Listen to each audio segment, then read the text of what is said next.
ମତେ ସେଠି ଏଇଟା କହିଲେ ଯେ ଗୋଟେ ଭଦ୍ରଲୋକ ହଠାତ୍ ଗୋଟେ ଦେଖା ହେଲେ ଆପଣ କାହିଁ ବସିଛନ୍ତି ରଘୁ ସାହୁ ପାଖକୁ ଯାଇଥିବେ।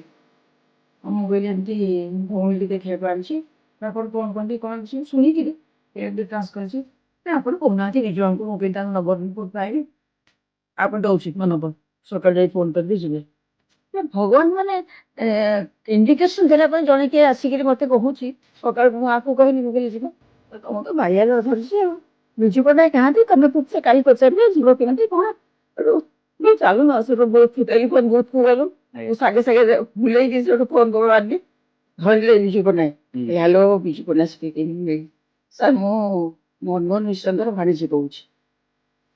କାରଣ ମନମୋହନ ମିଶ୍ର କଣ୍ଠ କରିକି ବିଜୁ ପଟ୍ଟନାୟକ ତାଙ୍କର ଭଲ ଇମ୍ପ୍ରେସନଟା ବହୁତ ଭଲ ଥିଲା। କହିଲେ କଣ ହେଲା ମୁଁ କହିଲି ଏମିତି ମୋର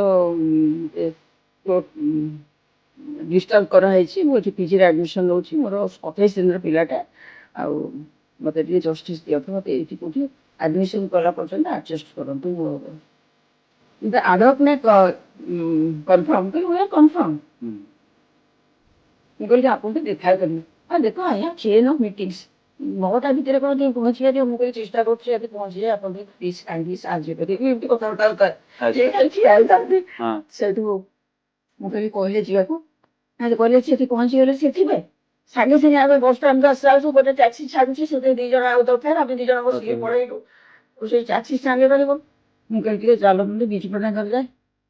ହଁ ଚାଲନ୍ତୁ ଆମେ ଓହ୍ଲେଇ ଦେଇକି ମୁଁ ପଳେଇଲି ସେଠୁ ଖାଆନ୍ତି ଖାଲି ମତେ ସେଠି ଓହ୍ଲେଇ ପଡିଲୁ ସେ ଗେଟ୍ ପାଖରେ ଠିଆ ହେଇଛି ସେ ଆମକୁ ଗେଟ୍ କିପର ମନା କରୁଛି ସେ ଉପରୁ 2 ମହଲା ଉପରୁ ୟେସ୍ ଲିଭ୍ ଦେମ୍ ଛାଡ଼ିଦେଲେ ସେ 2 ଜଣଙ୍କୁ